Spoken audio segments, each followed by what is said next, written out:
Hola, senoritas and senors across the globe. It's me, Codebreaker146 here, doing a Royal Rumble 2015 review, not a DVD review. No. A Royal Rumble 2015 review. Now, look, I was like, what kind of video am I going to do? I said I was going to do a review or a video of some kind, but I didn't know what it was. And I was like, well, I can do Royal Rumble 2002, but I wasn't done watching it yet. So I'm going to do Royal Rumble 2015. You know what? Because we're about a month away and I want to get as hyped as possible for the Royal Rumble, I'm going to be doing a Royal Rumble review series. Now, it won't be every day that you're going to see a new Royal Rumble review.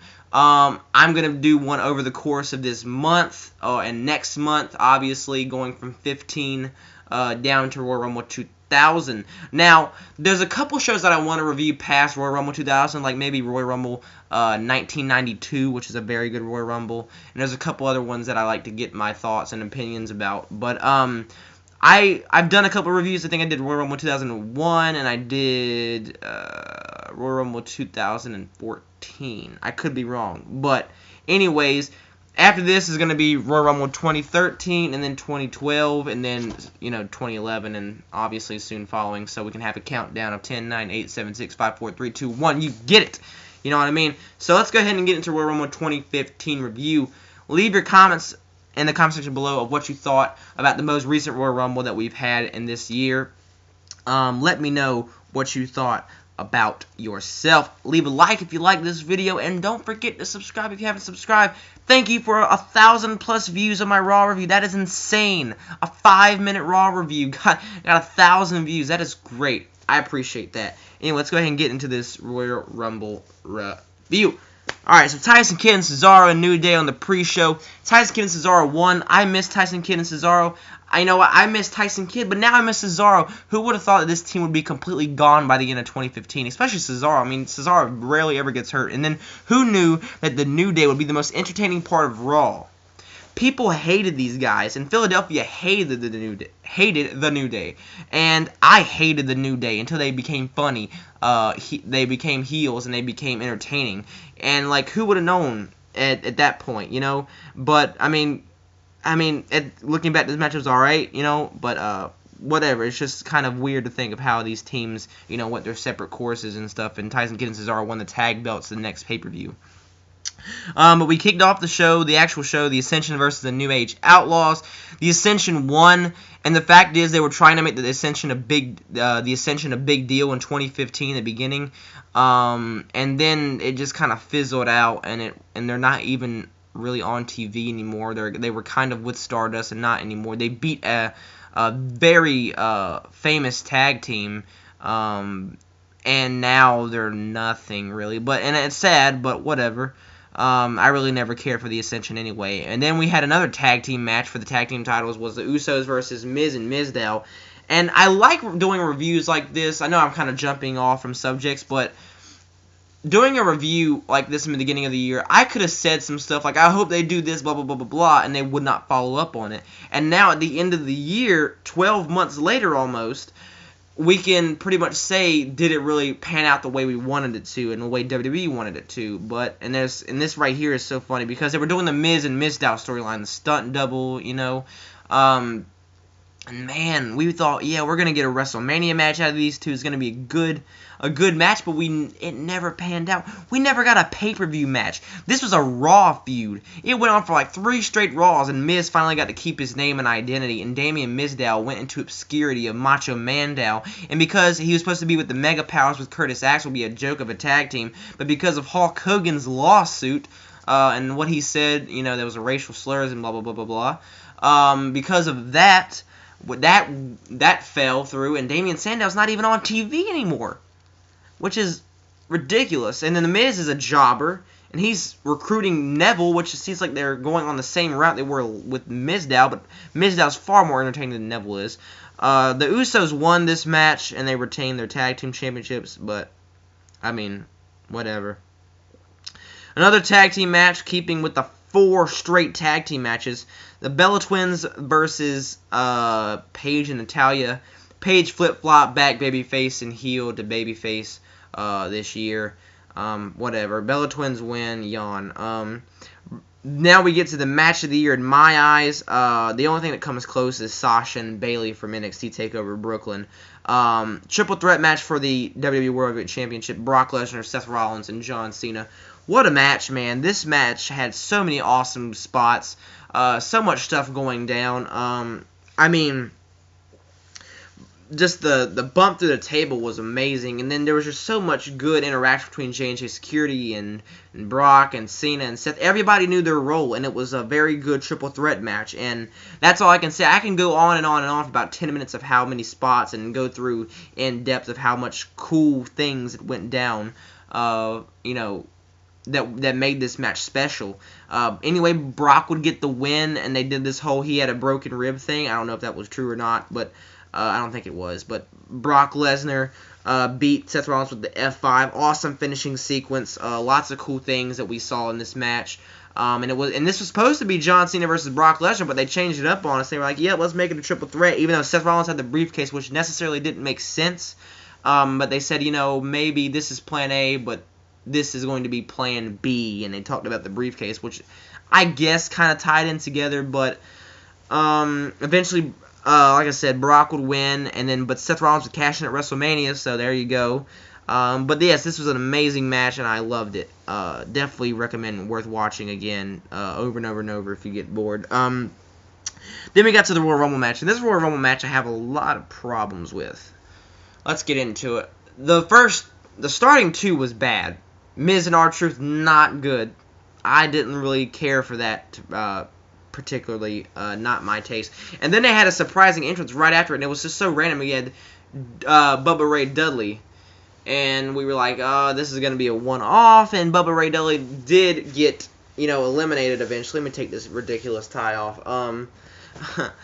And then what was funny was that the Dudley Boys came back in August, and they are one of my favorite tag teams in history, yet WWE's made them so uninteresting and boring, and only WWE could make that happen. Like, there's no other company on this earth that can make me not care about the Dudley Boys, but they managed to do that.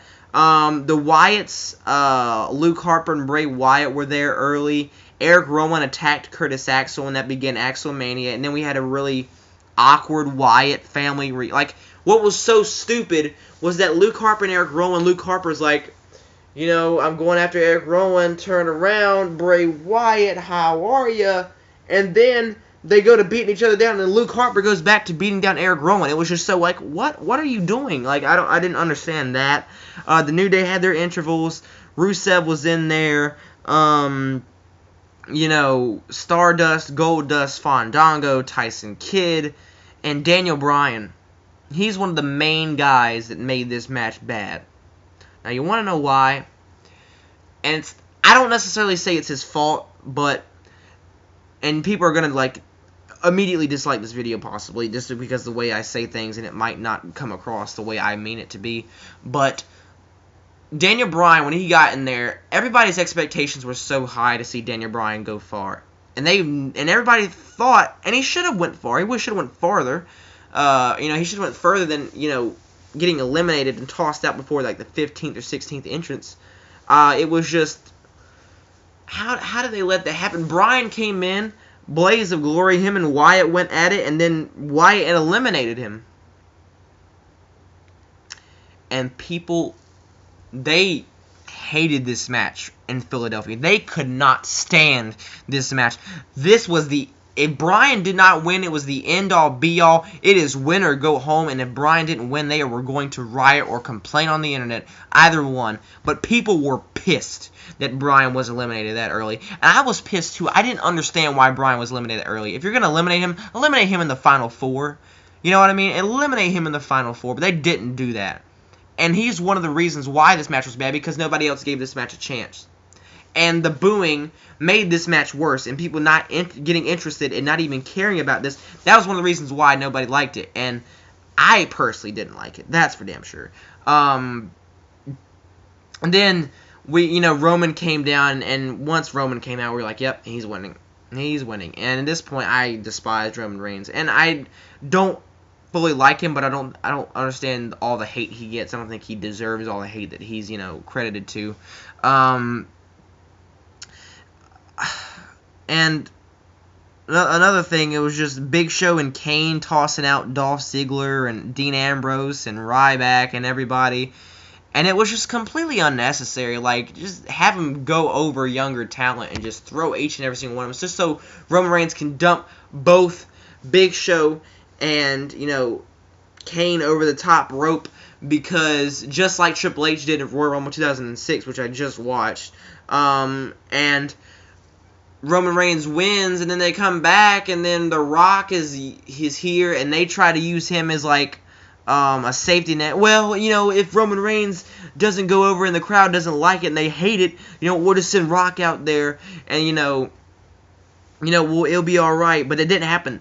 The Rock could not save Roman Reigns that night. And then Rusev came in, and people were cheering Rusev. Roman Reigns eventually would eliminate Rusev. It made Rusev look like Santino Marella. And Roman Reigns celebrated in the show, and people were pissed. They were hashtag cancel the WWE Network. I remember it. I wasn't canceling my network subscription. I wasn't fully upset. I mean, I was upset, but I wasn't upset as some people. They were going so crazy over this stuff, man. And this Royal Rumble was just so controversial, and then it snowed in the night after, and then they had to have Raw at the headquarters and stuff, and they had Roman and Brock, and it was just a very weird road to WrestleMania, and it all began with this show. And overall, this show was not that great, to be honest. I mean, you had some lackluster tag team matches. You had a very good triple threat match, the match of the year to me. And then you had a bad Royal Rumble. I mean, this show was a mix for, not necessarily a disaster, but it wasn't a good show by any stretch of the imagination. So it wasn't good, and I didn't like it, and it didn't live up to its expectations. So hopefully Royal Rumble 2016 does a good job. Hopefully we have a good main event. I think we're going Roman Reigns versus Sheamus. I could be wrong though. They might go Roman Reigns versus Triple H or Roman versus Brock. We'll have to wait as that title match and see if it's as good and is on par with the triple threat, which it won't be, but we'll see. And then the Royal Rumble, I'm pretty sure it's going to be better than the one this year in 2015. And if it's not, that is sad. But let's just end this review now, and I'm tired of talking about Royal Rumble 2015. Next time I see you guys, it'll be during my action figure collection video, and I hope you're excited for that. I'm going to go set it up right after I'm done with this review as this thing uploads.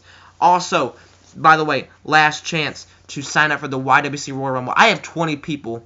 If I could get 5 people, maybe 10 people, if it's 30 people, you're all in. But if it's only 5, then you're not going to be in. I need a lot of people to sign up for the YWC Royal Rumble. If I already have you, I already have you with a thumbs up. There's 20 people in here. You're the YWC Royal Rumble, W2K16, and you'll be filmed and stuff like that, and I'll give you your entrance numbers and blah, blah, blah, blah, blah on a later date, and we will talk about that later. So make sure you sign up before I leave. I wanted to make sure everybody knew that. And then the action figure collection video, that's all going for the rest of this week. The action figure collection video will be either tomorrow or Christmas Eve, so look forward to that. And then the next couple of weeks, obviously, leading into the Royal Rumble is the Royal Rumble review series, and then whatever happens on Christmas, we'll get some insight with that. Anyway, thank you for watching. Leave a like, leave a comment, and subscribe. So, deuces.